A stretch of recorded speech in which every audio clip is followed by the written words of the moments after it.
నీ చేతిలో ఉన్నంత వరకే ఏదైనా, నీ చెయ్యి దాటి వేరే వాళ్ళ చేతిలోకి వెళ్ళిందంటే దాని మీద ఆశ వదులుకోవాల్సిందే. అది మనిషి అయినా, మనసు అయినా, వస్తువైనా. కదిలే మేఘాలను కట్టి బంధించాలనుకోవడం ఎంత అవివేకమో, మనల్ని కాదనుకుని వెళ్ళిన బంధాలను పట్టుకొని వేలాడడం కూడా అంతే అవివేకం. తెగేదాకా లాగి ఆ తర్వాత ఆ బంధాన్ని అతికించినా అది అతుకుల బతికే అవుతుంది, కానీ ఆదర్శవంతమైన జీవితం అవ్వదు. ఒక్కొక్కసారి ఆలోచనలు చేసే మూకుమ్మడి దాడి చుట్టూ ఉన్న ప్రపంచాన్ని సైతం శూన్యం చేస్తుంది. ఎప్పుడూ సముద్ర గర్భంలో తిరిగే చేపలకు తమ చుట్టూ ఉండేవి రత్నాలని, అవి చాలా విలువైనవని తెలియదు. అలాగే మన చుట్టూ ఉండేవారికి మనం దూరమయ్యే వరకు మన విలువ ఏంటో తెలియదు. ఎవరు ఎంత హేళన చేసినా తొందరపడకు. హేళన చేసిన వారితో సలాం కొట్టించే సత్తా ఒక్క కాలానికే ఉంది. ఓర్పుతో ఉండు, నీ నేర్పు తప్పక ప్రపంచానికి తెలుస్తుంది. మనమంటే ఇష్టం లేదు అని ఎవ్వరూ ప్రత్యేకంగా చెప్పరు. వారి ప్రవర్తనను బట్టి మనమే అర్థం చేసుకోవాలి. కష్టమైన నష్టమైన మనమే దూరం అవ్వాలి. విలువలేని చోట బాధపడుతూ ఉండడం కంటే కష్టమైన వదిలేసి ఉండడం మంచిది. కోపం అనేది ఒక చేతకానితనం. మనం ఏమీ చెప్పలేని, చెయ్యలేని స్థితిలో ఉన్నప్పుడు ఈజీగా వచ్చే ఒక వెపన్. ఆ కోపం వలన బంధాలు దూరం అవ్వడం తప్ప దాని ఉపయోగం ఏమీ లేదు.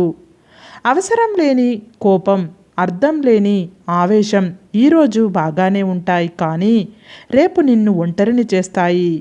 ఆడంబరం కోసం చేసే అప్పు, ఆనందం కోసం చేసే తప్పు మనిషి జీవితానికి పెనుముప్పు. బంధం విలువ తెలియని వారికి మీ స్థానం ఎంత గొప్పదైనా దిగజారిపోవాల్సిందే. మనసు విలువ తెలియని వారికి నీ మనసు ఎంత పంచినా దూరంగా ఉండిపోవాల్సిందే. విలువలేని బంధం, మనసు లేని అందం ఎంత ఉన్నా పనికిరానిదే.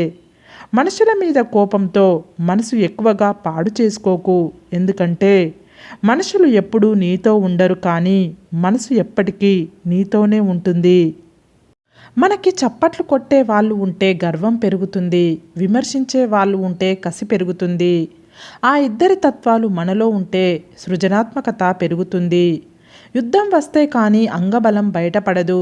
ఆత్మాభిమానం భంగపడితే కానీ బుద్ధిబలం బయటపడదు. జ్ఞానాన్ని మనం సంపాదించనక్కర్లేదు, అజ్ఞానాన్ని విడిచిపెడితే చాలు. ఖచ్చితంగా ఒకరోజు వస్తుంది నిన్ను నువ్వు గొప్పగా చెప్పుకోవడానికి, నువ్వు వెళ్ళే దారిని నీ తర్వాత వారికి ఉదాహరణగా చూపించడానికి. ఒత్తిడిని తట్టుకోలేని వారు బొగ్గులా మిగిలిపోతారు. తట్టుకొని నిలబడిన వారు వజ్రంలా వెలిగిపోతారు. పొగడడం, నటించడం అవి నేడు ఒక మనిషి క్యారెక్టర్ను డిసైడ్ చేస్తున్నాయి. మనుషుల్లో చెడును వెతకడం సాధారణ మనుషుల వ్యక్తిత్వం. చెడులో కూడా మంచిని వెతకడం గొప్ప మనుషుల వ్యక్తిత్వం. ఎదురుగా లేని దానిని ఉన్నట్టు ఊహించడం సులువే, కానీ ఉన్నదానిని లేనట్టు నటించడం చాలా కష్టం. తరచూ కలుస్తుంటేనే ప్రేమలు, మాట్లాడుకుంటేనే బంధాలు నిలబడవు. మౌనం వెనుక బాధను, కన్నీళ్ల వెనుక కారణాన్ని చెప్పకనే అర్థం చేసుకోగలిగితే బంధం అయినా ప్రేమ అయినా కలకాలం కలిసి ఉంటుంది. ఎవరైనా కింద పడితే పరిగెత్తుకెళ్ళి వారిని లేపి ధైర్యాన్ని చెప్పేవారు నాటి తరం. చూసి చూడనట్టు వెళ్ళిపోయేవారు నిన్నటి తరం. కింద పడిన వారితో సెల్ఫీ తీసుకునేవారు ఈ తరం. ఎవరి బుద్ధి ఏ విధంగా ఉంటుందో వాళ్ళ అభివృద్ధి కూడా ఆ విధంగానే ఉంటుంది. చెయ్యగలిగిన సత్తా మనలో ఉన్నా చెయ్యలేనేమోనన్న భయం మనల్ని వెంటాడుతూ ఉంటుంది. భయం శక్తివంతమైనదే, కానీ నమ్మకం అంతకన్నా శక్తివంతమైనది. నమ్మకంతో ముందుకు వెళ్ళు, విజయం ఎప్పుడూ నీతోనే ఉంటుంది. ఆలోచన అనేది ఆపితే ఆగేది కాదు. ఆరాధన అనేది ఒకరు చెబితే చేసేది కాదు. నీకు నువ్వు దొరికేది అందరిలో ఉన్నప్పుడు కాదు, అద్దం ముందు ఉన్నప్పుడు. బయట ఉన్న నాటకానికి నీలో ఉన్న నిజానికి ఉన్న తేడా తెలిసేది అక్కడే. ఎదగాలంటే ఒదిగి ఉండడం నేర్చుకోవాలి. గెలవాలంటే ఓటమిని ఒప్పుకోవడం నేర్చుకోవాలి. సర్దుబాటు లేనిదే జీవితంలో ఏది సంపూర్ణం కాదు. మనుషులు ఎప్పుడూ విడిపోయి బ్రతకాలనుకుంటారు. అందుకే వారి జీవితం ఎప్పుడూ వాడిపోయిన పువ్వులాగే ఉంటుంది, కానీ అక్షరాలు ఎప్పుడూ కలిసి ప్రయాణిస్తుంటాయి. అందుకే వాటి జీవితం పుస్తకాల రూపంలోనూ పాటల రూపంలోనూ ఎప్పుడూ వెలుగుతూనే ఉంటాయి. ఈ ప్రపంచంలో మనం కొనుక్కోలేనిది ఏదైనా ఉంది అంటే అది గౌరవమే. దానిని సంపాదించుకోవాలే తప్ప పేరుతోనో డబ్బుతోనో పరపతితోనూ కొనుక్కోలేము. ఏదైనా కొత్తగా చేసేందుకు ప్రయత్నించడంలో సిగ్గు భయం అసలే వద్దు. ఎందుకంటే మీరు జీవితంలో పరిమితాలు పెట్టుకొని జీవిస్తే ఏదో ఒకరోజు మీ జీవితం మీకే బోరింగ్గా అనిపిస్తుంది. లోకాన్ని నిందించి లాభం లేదు. మేకవన్నె పులులు తిరిగే రాజ్యంలో జింకలు కూడా కొమ్ములు వాడి చేసుకొని గోళ్లకు పదును పెట్టక తప్పదు. మిమ్మల్ని కాదనుకొని వెళ్ళిన బంధాన్ని కదిపే ప్రయత్నం చెయ్యకండి. ఎందుకంటే ముగిసిన బంధం ఎండిన మోడు తిరిగి మరలా చిగురించవు. నీ నుంచి దూరం అవ్వాలనుకునేవారు మొదట నీతో నిర్లక్ష్యంగా ఉంటారు, తర్వాత చిరాకుతో సమాధానం ఇస్తారు. అదే మీకు సరైన గుర్తు. బలవంతంగా ఒకరి బలాన్ని లేదా బలహీనతను బందీ చెయ్యలేం. కట్టడించినంత మాత్రాన పులి పిల్లి అయిపోదు. సింహాసనం మీద కూర్చోబెట్టినంత మాత్రాన మంత్రి రాజు అయిపోడు. కొన్ని పనులు ఏదో సాధించడానికి చెయ్యాల్సిన పని లేదు. మన ఆత్మవిశ్వాసం పెంచుకోవడం కోసం చెయ్యాలి. మన ఆత్మ కోరుకునే సంతోషం కోసం చెయ్యాలి. తుమ్మ చెట్టు ఎంత ఎత్తుకు ఎదిగినా తులసి మొక్కనే పూజిస్తాం.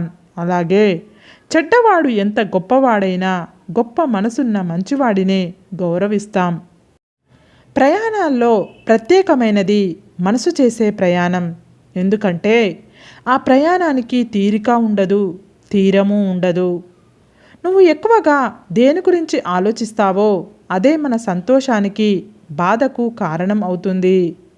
మన ఒంటి మీద ఉన్న బంగారం కన్నా మన పక్కన ఉన్న మంచి స్నేహితుల వల్లనే మన విలువ పెరుగుతుంది. కొంతమందికి వాళ్ళ సామర్థ్యం ఏంటో వాళ్ళకే తెలియదు. తమని తాము తక్కువగా అంచనా వేసుకుంటూ ఉంటారు. నీకు అవసరం లేని ఆర్భాటాలు, అక్కరకు రాని ఆవేశాలు ఎప్పటికీ పనికిరానివే. కాబట్టి ఎంత ఎదిగినా ఒదిగి ఉండడం నేర్చుకో. పాలు పోసి పెంచిన పాము విషమే కక్కుతుంది. నీతి లేని వాడితో నువ్వు ఎంత మంచిగా ఉన్నా వాడు తన నిజస్వరూపాన్ని చూపిస్తూనే ఉంటాడు. ఏదైనా కావాలంటే ఆశ పడితే రాదు, పట్టుపట్టి సాధించాలి. లైఫ్ ఎప్పుడు నువ్వు ఎదురు చూస్తున్నట్లు మారదు, కానీ నువ్వు ఎదురు చూస్తున్నట్లు మార్చుకోవచ్చు. అది కూడా నువ్వు ప్రయత్నిస్తే మాత్రమే. నువ్వు వెళ్ళిన చోట మర్యాద ఇవ్వలేదనటం తప్పు. ఎందుకంటే మర్యాద లేని చోటుకు వెళ్ళడం అది నీ తప్పు. బంధానికి బంధుత్వానికి విలువనిచ్చే మనుషులు ఎప్పుడో చచ్చిపోయారు. ఇప్పుడు అంతా డబ్బు ఉంటేనే విలువ. సంపాదనకు మించి ఖర్చు, ఎదుటివారిలా బ్రతకాలనే ఆశ మనిషికి రెండు ప్రమాదమే. ఒకటి మనల్ని అప్పుల పాలు చేస్తే, రెండవది మన సంతోషాన్ని మనకు దూరం చేస్తుంది. లైఫ్ అంటే ఇప్పటి వరకు రాని విజయాలు వచ్చేలా కష్టపడడం, వచ్చిన అపజయాలు మళ్ళీ రాకుండా జాగ్రత్త పడడం. మీలో ఉన్న భయాలను మీలోనే దాచుకోండి. మీలో ఉన్న ధైర్యాన్ని మాత్రం నలుగురితో పంచుకోండి. సరే ఫ్రెండ్స్, ఈ వీడియో కనుక మీకు నచ్చినట్లయితే ఇలాంటి మంచి వీడియోల కోసం మా ఛానల్ని లైక్ చేసి మీ ఫ్రెండ్స్ రిలేటివ్స్కు షేర్ చేసి తప్పకుండా సబ్స్క్రైబ్ చేసుకోండి. సబ్స్క్రైబ్ చేసుకున్న వెంటనే పక్కనున్న బెల్ ఐకాన్ని క్లిక్ చేయండి. Bye friends.